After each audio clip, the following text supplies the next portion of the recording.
ধর ধর, ওদেরকে ধর, আমার 4 মাসে লুটে নিল রে। হায় হায় হায় হায়। বাবা বাবা বাবা, তুমি শান্ত হও, তোমার শরীর খারাপ হয়ে যাবে বাবা। নিকুচি করেছে আমার শরীরে। ওরে বাবা, সব লুটে নিল রে।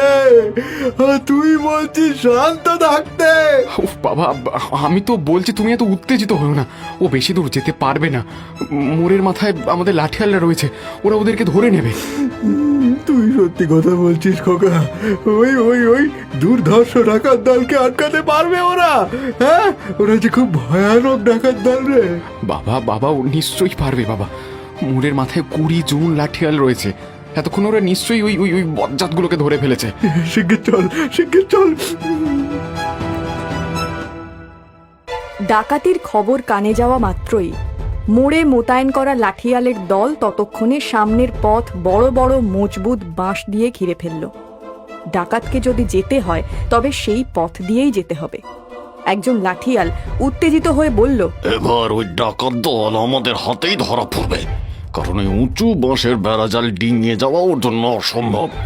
ওই দেখ, ঘোড়ার খুঁড়ে শব্দ শোনা যাচ্ছে। সকলে সাবধান হয়ে যাও।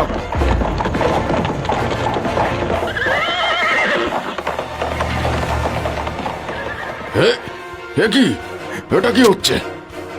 এ কি ভেলকি বাজি? হ্যাঁ, এই তোমরা সকলে তীর বৃষ্টি শুরু করো। লাঠিয়ালরা সকলে তীর বৃষ্টি শুরু করল বটে, কিন্তু তীর ডাকাতের গায়ে স্পর্শ করার আগেই কেউ যেন সেগুলোকে আটকে দিচ্ছিল। এদিকে লাঠিয়ালরা সকলে চারিদিকে ছড়িয়ে ছিটিয়ে পড়ল। ততক্ষণে মহাজন আর তার ছেলেও এসে পড়েছে। হায় হায় হায় হায় হায়, ওই ডাকাত যে পালিয়ে গেল। এ কি কাণ্ড! এ কি অসম্ভব কাণ্ড তো! ওই বড় বড় বাঁশের বেড়া ভাঙলো কি করে? ছোট কর্তা, ওই ডাকাত কোনো সাধারণ মানুষ নয়। ও আসার আগেই ওই বড় বড় বাঁশের বেড়াজাল নিজের থেকে সরে গেল। ছোট কর্তা, আমরা কি তীর ছুঁড়ে আটকানোর চেষ্টা করলাম, কিন্তু কিন্তু এই তীরগুলো কোনো অদৃশ্য শক্তির মতন যেন আটকে দিল। কর্তা, আমরা আগেও বলেছি, ও জমিদার বাড়িতে ভয়ঙ্কর ডাকাতি করেছিল। পেয়াদারা ওকে প্রায় ধরেই ফেলেছিল, কিন্তু হঠাৎই কেউ যেন পেয়াদাদের সজোরে মাথায় মেরে ছিটকে ফেলে দেয়। কি বলো, এই যে গল্প কথা মনে হচ্ছে। না কর্তা, এসব কথা একদম সত্যি। ওই ওই ডাকাতের মাথায় কোনো অপদেবতার হাত রয়েছে, যে ওকে সবসময় রক্ষা করে। ঠিক আছে, আজকে তোমরা যে যার বাড়ি ফিরে যাও, আমরা আগামীকাল এই বিষয়ে আলোচনা করব।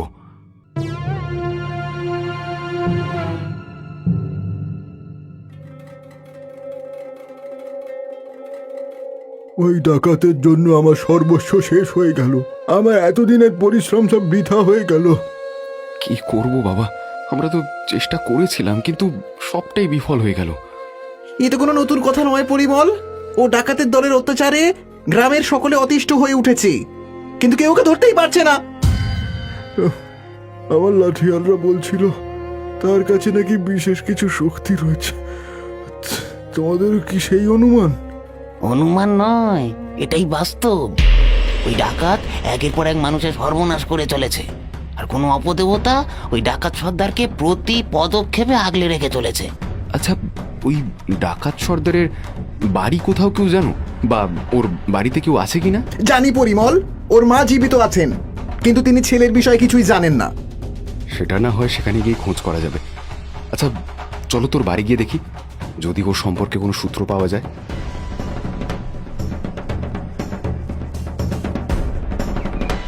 বাড়িতে কেউ আছেন? কেউ কি আছেন বাড়িতে? কে? কি হয়েছে কি? আপনি কি ওই ডাকাতের মা, যে সারা গ্রামে ত্রাস সৃষ্টি করে চলেছে? এই শোনো, না আমার কোনো ছেলে আছে, আর না আমি কারোর মা। কেউ নেই আমার, আমি একা একা, আমি, বুঝেছ? রাগ করবেন না জেঠিমা, ইনি গ্রামের মহাজনের ছেলে। ওই ডাকাত দল ওদের বাড়িতে ডাকাতি করে সর্বস্ব লুটে নিয়ে গেছে। তাতে আমি কি করব? আমি কি করব? প্রতিদিন কোথাও না কোথাও থেকে কেবল এই খবর পাই, কারোর স্বামীকে খুন করেছে, কাউকে নিঃস্ব করে লুটে নিয়েছে, আবার কখনো কারোর ঘরের মেয়েকে তুলে নিয়েছে। উফ, এই বয়সে আমি আর সহ্য করতে পারি না, আর সহ্য করতে পারি না।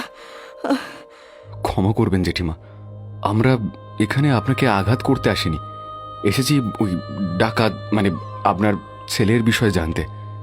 কি জানবে বাবা? যাকে এই এই পেটে ধরেই জানতে চিনতে পারলাম না, তাকে তোমরা কি করে জানবে?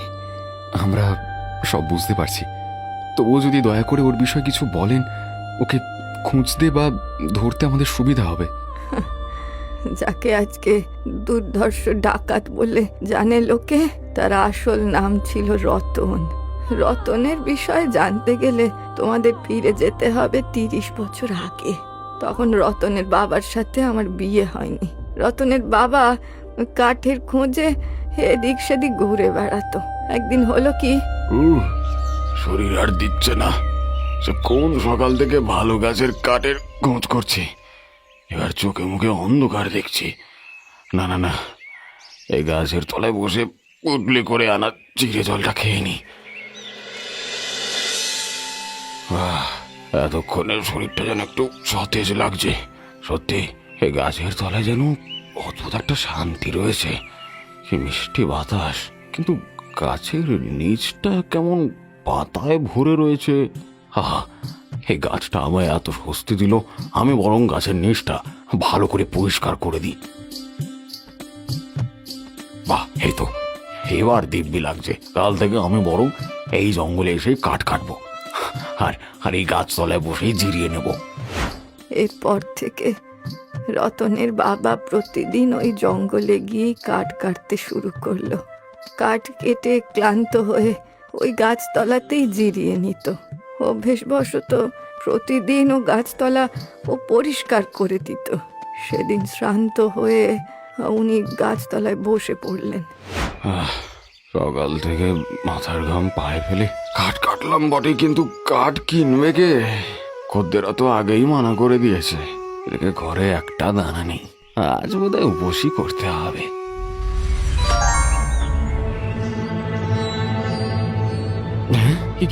এ কি দেখছি? দুদিন আগেও যখন আমি টাকার কথা চিন্তা করছিলাম, তখনও সামনে কয়েকটা মুদ্রা পড়েছিল, কিন্তু কিভাবে? তোর সেবায় আমি অত্যন্ত খুশি হয়েছি ধীরেন। এই গাছেই আমার বাস, আর তুই যেমন নিঃস্বার্থভাবে আমার এই বাসস্থানকে নিত্যদিন পরিচ্ছন্ন করে দিয়েছিস, তাতে আমি খুবই প্রসন্ন। বাবা বাবা বাবা, আপনি কে? আমি তো কিছুই জানি না বাবা। আমি সন্ন্যাসী ফকির। সাধনা করতে করতে এই গাছের তলায় আমি সমাধি নিয়েছিলাম। সেই থেকে এই গাছের মধ্যেই আমার বাস। আমি যে ভাবতেই পারছি না। হ্যাঁ ধীরেন, তুমি আমার এত সেবা করেছ, তোমার কষ্ট কি আমি সইতে পারি? আপনি ধন্য। আপনার চরণে শত কোটি প্রণাম সন্ন্যাসী বাবা, শত কোটি প্রণাম। আমি আপনার পুজো করতে চাই, আপনাকে দেবতা রূপে স্থাপন করতে চাই। সেসবের কোনো প্রয়োজন নেই ধীরেন, আমি এখানেই তো বেশ আছি। না বাবা, তা হয় না। আমি যদি প্রতিদিন এসে আপনার সেবা না করতে পারি, না না না না, আমি আপনার জন্য এই গাছের নিচেই একটা ছোট্ট মন্দির তৈরি করতে চাই। অনুমতি দিন বাবা। বেশ, অনুমতি দিলাম ধীরেন। তোমার ভক্তি অতুলনীয়। আজকে থেকে আমি সর্বদাই তোমার সঙ্গে রয়েছি। যে কোনো প্রয়োজনে, বিপদে আপদে আমাকে স্মরণ করবে, আমি তোমায় রক্ষা করব। সেদিনের পর থেকেই ওনার জীবনটা যেন বদলে গেল। জঙ্গলের সেই গাছ চলার নিচে তিনি সন্ন্যাসী বাবার মন্দির তৈরি করলেন। এর কিছুদিন পরেই আমাদের বিয়ে হলো। বছর ঘুরতে না ঘুরতে আমার কোলে রতন এলো। সংসারে তখন সুখ আর স্বাচ্ছন্দ্য ছাড়া কিছুই ছিল না। কিন্তু বলে না, সুখের দিন বেশি দিন টেকে না। হ্যাঁ গো, আরেকটু ভাত দেবো? না না না না, তাড়াতাড়ি খেয়ে ওকে বেরোতে হবে, কিনা আর দিও না। সে কি গো, এই তো সবে ফিরলে, আবার কোথায় যাবে? ব্যবসার কাজে কি ঘরে বসে থাকলে চলে গিন্নি? সন্ন্যাসী বাবার কৃপায় খাটের ব্যবসাটা বেশ ফুলে ফেপে উঠেছে, বুঝলে? হ্যাঁ গো, সবই সন্ন্যাসী বাবার আশীর্বাদ। শোনো না, যা আছে যথেষ্টই তো রয়েছে। এই দিয়েই আমাদের রতনের হয়ে যাবে। তুমি এত পরিশ্রম করো না। দৌড়, কোনো কিছু যথেষ্ট নয় গিন্নি। তাছাড়া জমিদারের এক লাঠিয়াল, সে কবে আমার থেকে ওই কাঠের বরাত নিয়েছে, কিন্তু টাকা দেওয়ার বেলায় অষ্টরম্ভা। ও বেটা খালি আমাকে ঘোরাচ্ছে।